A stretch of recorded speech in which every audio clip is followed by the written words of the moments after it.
Party కార్యకర్తలకు BC అభిమానులకు వివిధ గ్రామాల నుంచి వచ్చినటువంటి నాయకులకు జనసేన నాయకులకు బీజేపీ అభిమానులకు మా ముఖ్యంగా సోదరి మరులకు అదేవిధంగా ఎంఆర్పీఎస్ నాయకులకు ఎంఆర్పీఎస్ కార్యకర్తలకు అందరికీ కూడా నా శిరస్సు వంచి మీకు అందరికీ కూడా నమస్కరిస్తా ఉన్నాను. అదేవిధంగా ఈరోజు వివిధ గ్రామాల నుంచి వచ్చినటువంటి నాయకులు, వేదిక మీద ఉన్నటువంటి పెద్దలు, అదేవిధంగా కిరణ్ కుమార్ గారికి ప్రతి ఒక్కరికి కూడా నా హృదయపూర్వక నమస్కారాలు తెలియజేస్తా ఉన్నాను. 5 సంవత్సరాల కిందట ఏం జరిగింది ఈ యొక్క మండలంలో, 5 సంవత్సరాల అభివృద్ధిని చూసి ఒక్క ఛాన్స్ పెడుతూ అధికారంలోకి వచ్చినటువంటి ఈ యొక్క జగన్మోహన్ రెడ్డి పరిపాలన ఏ విధంగా విధ్వంసంతో మొదలైంది. ఎప్పుడైతే విధ్వంసంతో మొదలైందో ఆ విధ్వంసం వలన జరిగినటువంటి రాష్ట్రం కుంటుపడిపోయింది. అనేకమైన సంక్షేమ పథకాలలో కూడా నిబంధనలు పెట్టారు. ఆ నిబంధనలలో పెట్టి ఈ రోజు తొట్లు పడుతూ ఉన్నారు. ఈ రోజు ఇక్కడికి ఈ రోజు గొప్పగా చెప్పుకునేటువంటి ఈ యొక్క నాయకులు ఎక్కడ అభివృద్ధి చేశారో మీరు ఒక్కసారి చూడాలి. గత తెలుగుదేశం ప్రభుత్వంలో చేసినటువంటి సీసీ రోడ్లు, అదేవిధంగా గ్రామాలకు జరిగినటువంటి రోడ్లు, ఈ రోజు ఇక్కడ నుంచే మండల హెడ్ క్వార్టర్ నుంచి కాన్స్టిట్యున్సీకి పోవాలంటే కోయిలకుండకు ఏ విధంగా ఉందో ఒక్కసారి ఆలోచన చేయండి. ఈ రోజు మీరందరూ ఒక్కసారి ఆలోచన చేయండి. అధికారంలోకి వచ్చిన తర్వాత ఈ ప్రభుత్వం పరిపాలన గాదిని కొనేసింది. అదేవిధంగా ఇంతకు సోదరిమణి శబరి గారు చెప్పారు, ఎక్కడ ఉన్నాడో ఎంపీ గారు అని చెప్పి అడుగుతా ఉన్నాను. తనకు సంబంధించిన ఎంపీ నిధులతో ఎక్కడైనా చేశాడా? ఎక్కడ కూడా ఒక అభివృద్ధి కానీ అతని పేరు కానీ కనిపించదు. చాలా మందికి పేరు మాత్రమే తెలుసు కానీ వ్యక్తి ఏ విధంగా ఉంటాడో కూడా చూడకుండా శాసనసభ్యుల మధ్యన నలిగిపోతున్నటువంటి ఆ ఎంపీ ఒక్కసారి ప్రజల గురించి కూడా ఆలోచన చేసుకోవాలని తెలియజేస్తా ఉన్నారు. ఈ రోజు సంజామలకు నేను ఆ రోజు చేసిన అభివృద్ధి, ఈ రోజు ఈ పట్టణానికి బైపాస్ రోడ్ ఇస్తే బైపాస్ రోడ్డును కూడా మర్చిపెట్టి రివర్స్ టెండరింగ్ లో పేరు చెప్పి దాన్ని కూడా తీశారు. ఎంతో ఇబ్బందులు పడుతూ ఉన్నారు. బైపాస్ రోడ్డు లేక ఆ రోజు శాంక్షన్ చేశాము, గ్రావెల్ వేసాము. ఇవన్నీ వేసిన తర్వాత కూడా మళ్ళీ ఈ రోజు రోడ్డు పక్కన పెట్టడం జరిగింది. ఏది ఏమైనప్పటికీ రేపు మళ్ళీ తెలుగుదేశం పార్టీ అధికారంలోకి రాబోతా ఉంది. ఏదైతే తెలుగు యొక్క గ్రామంలో ముఖ్యంగా ఉండేటువంటి నీటి ఎద్దరిని కూడా లేకుండా చేస్తామని కూడా మీకు హామీ ఇస్తా ఉన్నాము. చాలా రోజుల నుంచి కూడా ఈ గ్రామంలో లేకుంటే మనమే దాని వినియోగ రకంగా ఈరోజు ప్రజలకు అందజేయాలనే ఉద్దేశంతో మళ్ళీ రేపు ప్రభుత్వం వచ్చిన తర్వాత తాగునీటి ఎద్దడి లేకుండా చేస్తామని కూడా తెలియజేస్తా ఉన్నాను. చాలా మందికి ఇళ్ల స్థలాలు లేవు, ఎంతో మంది ఇబ్బందులు పడతా ఉన్నారు. ఆ రోజు గొప్పగా చెప్పారు, జగనన్న కాలనీలు కాదు జగనన్న ఊర్లు అన్నారు. ఎక్కడ జగనన్న ఊర్లు ఉన్నాయి, ఎక్కడ జగనన్న కాలనీలు ఉన్నాయి? ఎంతమందికి సంక్షేమ పథకాలు ఇస్తున్నారు? రైతులకు సబ్సిడీలు ఇవ్వడం లేదు. రైతులందరూ కూడా ఈ యొక్క సబ్సిడీ ధరలు రాకుండా గిట్టుబాటు ధర లేక ఎంతో ఇబ్బందులు పడతా ఉన్నారు. ఈ రోజు అన్ని వర్గాల ప్రజలను మోసం చేసిన ప్రభుత్వం ఏది ఉందంటే వైఎస్ఆర్ ప్రభుత్వం అని ఖచ్చితంగా చెప్పగలడు. మాటల ప్రభుత్వం, ఒక అసమర్థ ఎమ్మెల్యే, ఈ రోజు అసమర్థ ఎమ్మెల్యే వలన, ఒక అసమర్థ ఎంపీ వలన ఈ యొక్క మండలంలో ఎక్కడ కూడా అభివృద్ధి నిజమైంది. కేవలం వాళ్ళు చెప్పేది ఏమి చెప్పినా కానీ కూడా క్లినిక్లు చెప్తారు, సచివాలయాలు చెప్తారు, అవి తప్ప అభివృద్ధి అవసరం లేదా? ఈ రోజు గ్రామీణ వ్యవస్థను నిర్వీర్యం చేశారు.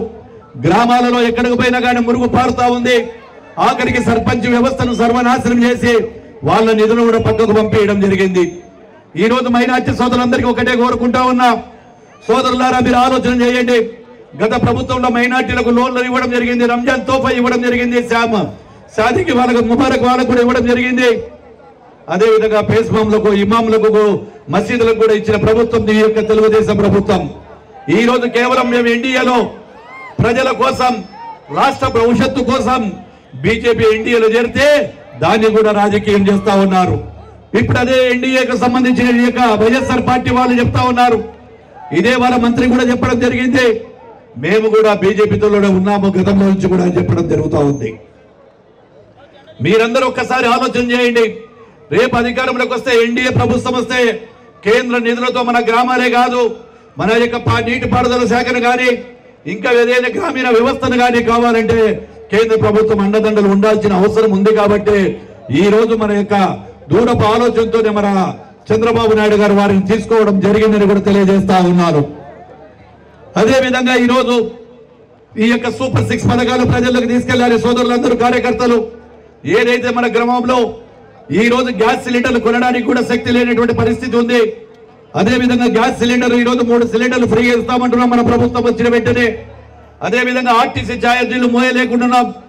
గతంలో ఎప్పుడు కూడా పెంచినటువంటి ఆర్టీసీ ఛార్జీలు అని చెప్పి మోసం చేసినటువంటి జగన్మోహన్ రెడ్డికి ప్రజలు బుద్ధి చెప్పవలసిన అవసరం ఉంది. ఈ రోజు జగన్మోహన్ రెడ్డికి ప్రజలు బుద్ధి చెప్తారు. ఎక్కడ పడుతున్నా కానీ కూడా తెలుగుదేశం పార్టీ కార్యకర్తలందరూ కూడా బనగానపల్లి నియోజకవర్గంలో వైఎస్ఆర్సీపీ పార్టీ ఖాళీ అయిపోయింది. ఫ్యాను రెక్కలు ఎరిగిపోయాయి. ఫ్యాను రెగ్యులేటర్ పోయింది. ఫ్యాన్ రెక్కలు అయిపోయినాయి. తెలుగుదేశం పార్టీ కార్యకర్తలందరూ కూడా ఫ్యాన్ రెక్కలు ఉంచేశారు. అదే విధంగా ఈ రోజు ఒక్కసారి ఆలోచన చేయండి మహిళలందరూ కూడా. ఆ రోజు నిబంధనలు లేకుండా ఇస్తానన్నాడు అమ్మఒడి. ఈ రోజు నిబంధనలు పెట్టి అమ్మఒడి కూడా కేవలం ఇద్దరికి చెప్పి ఒక్కరికి ఇస్తా ఉన్నాడు. ఆఖరికి జగన్ మామయ్య చిన్న పిల్లల దగ్గర కూడా 2,000 రూపాయలు తీసుకుంటున్నావే, సిగ్గు అనిపించలేదా అని అడుగుతా ఉన్నాను. పిల్లల దగ్గర కూడా 2,000 రూపాయల కమిషన్లు తీసుకుంటా ఉన్నాడు. అదే విధంగా చాలా మందికి 5 సంవత్సరాలు పడవలసింది కేవలం 3 సంవత్సరాలే పడింది. ఈ రోజు ఆ తెలుగుదేశం ప్రభుత్వం నాడు 2,000 చెప్పి 3,000 రూపాయలు పింఛన్ ఇస్తానని చెప్పినటువంటి ఈ యొక్క ముఖ్యమంత్రి జగన్మోహన్ రెడ్డి ఈ రోజు నెలల వారీగా సంవత్సరానికి 250 రూపాయలు పెంచడం జరిగింది. ఇలా చెప్పకుండా పోతే వారి అవినీతికి అడ్డమే లేదు. ఇక మన ఎమ్మెల్యే గురించి చెప్పాలంటే కథలుగా చెప్పొచ్చు. ఎన్ని రోజులు చెప్పినా ఎమ్మెల్యే అవినీతి గురించి కానీ దాని గురించి కానీ చెప్పాలంటే స్థానిక నాయకులకు తెలుసు, ప్రజలకు తెలుసు. ఇక్కడ ఒక నాయకుడు ఉన్నాడు. ఎవడు ఏది తెలుగుదేశం పార్టీ అభిమానులకు చెప్తే ఆ నాయకుడు ఎప్పుడు ఆయన ఒక జీవితం అంతా అతందే అనుకుంటున్నాడు రాజ్యం. తెలుగుదేశం పార్టీ అధికారంలోకి వచ్చిన తర్వాత ఏదైతే నువ్వు అక్రమ కేసులు పెట్టావో ఆ నాయకుడికి హెచ్చరిస్తా ఉన్నాము. మా నాయకులకు ఈ మండలంలో పెట్టినటువంటి ప్రతి వారికి వడ్డీలు చెల్లించి వారికి కూడా అదే గతి పడుతుందని చెప్పి కూడా తెలియజేస్తా ఉన్నాను. ఖచ్చితంగా తెలుగుదేశం పార్టీ అధికారంలోకి వచ్చిన తర్వాత ఏ కార్యకర్తకు అన్యాయం జరిగిందో ఆ కార్యకర్తకు న్యాయం జరిగేంత వరకు నేను మీతోనే పోరాటం చేస్తానని చెప్పి కూడా తెలియజేస్తా ఉన్నాను.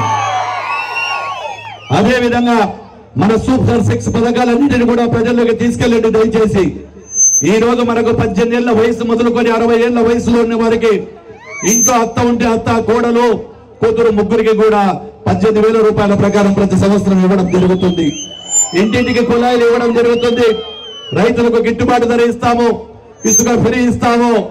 మొట్టమొదటి సంతకము డిఎస్సి మీద పెడతారని చెప్పి మన ముఖ్యమంత్రి చంద్రబాబు నాయుడు గారు చెప్పారు. ఈ రోజు పోలవరం అడుగంటిపోయింది.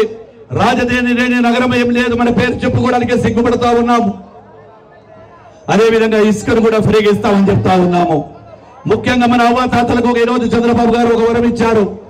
రేపు గెలిచిన వెంటనే మనం 4,000 పింఛన్ ఇంటి వద్దకే 4,000 ఇచ్చిన ఇంటి వద్దకే 4,000 ఏప్రిల్, మే, జూన్ ఈ 3 నెలలు కలిపి కూడా ప్రతి అవ్వాతాతకు 7,000 రూపాయలు ఇవ్వడం జరుగుతుంది. అది చంద్రబాబు గారి ఔన్నత్యమని కూడా తెలియజేస్తా ఉన్నాను. ఏది ఏమైనప్పటికీ మనమందరము కూడా ఈ రోజు ఉండేది దాదాపుగా 20 రోజులు మాత్రమే ఉంది. గ్రామాలకు వెళ్ళండి. ప్రతి ఒక్కరికి ప్రతి గ్రామంలో వెళ్ళి తెలుగుదేశం పార్టీ అభ్యర్థి అయినటువంటి నాకు, అదే విధంగా పార్లమెంట్ అభ్యర్థి అయినటువంటి శబరి గారికి, సోదరిమణి శబరి గారికి మీరందరూ కూడా 2 ఓట్లు వేయాలని, ఖచ్చితంగా శబరమ్మకు గెలిపించుకోవాలి. నాకెంత మెజార్టీ వచ్చిందో అంతే మెజార్టీ రావాలి సోదరికి. ఎక్కడైనా సరే తగ్గేదే లేదు. మనమందరం కలిసి పని చేసినప్పుడే నిజాయితీగా ఉంటుంది. అదే విధంగా సంజామల మండలంలో ఎన్నో సమస్యలు ఉన్నాయి. ఈ రోజు మనకున్నటువంటి హౌకు దగ్గర నుంచి రావాల్సిన ఎస్ఆర్బీసీ ద్వారా రావాల్సిన నీళ్లను కూడా పురుల మీద తీసుకెళ్తా ఉంటే ఈ అసమర్థమైనటువంటి ఎంపీ, ఈ ఎమ్మెల్యే ఎక్కడ కూడా వారిని అడ్డుపెట్ట చెప్పలేదు. నీళ్లు మనవి, వనరులు మనవి. మన కళ్ళ ముందర నీళ్లు తీసుకెళ్తా ఉన్నాడు, మనకు పడిగడుపులు గడుపుతా ఉన్నాడంటే కడుపుల బాధ లేస్తా ఉంది.